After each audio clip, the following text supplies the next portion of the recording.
Comme tous les étés, je me rendis à la mer, une vieille habitude que j'ai gardée.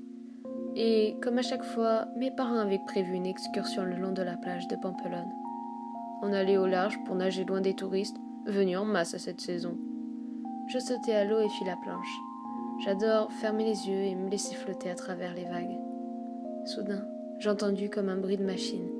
Je me disais que c'était simplement le moteur du bateau qui tournait. Puis, c'est une voix que j'entendis.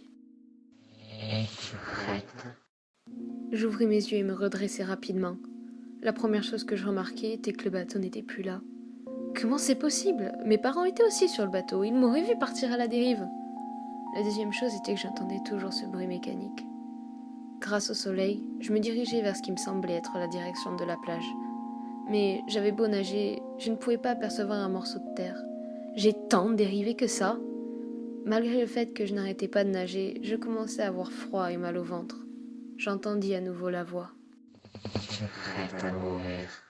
Et je sentis comme une force me pousser au fond de la mer. Je nageais, me débattais, mais cette force continuait à me couler. Je commençais à manquer d'air quand elle se décida enfin à me lâcher. J'utilisai alors mes dernières forces pour remonter à la surface.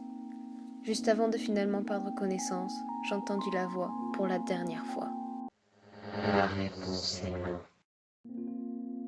J'ai finalement repris connaissance dans un lit d'hôpital, entouré de mes parents et de médecins. Ils disent que le bateau m'a percuté pendant que j'étais à l'eau. Je demande alors à être seule un petit moment. Si rien ne s'est passé, alors pourquoi j'entends toujours l'incessant bruit mécanique ?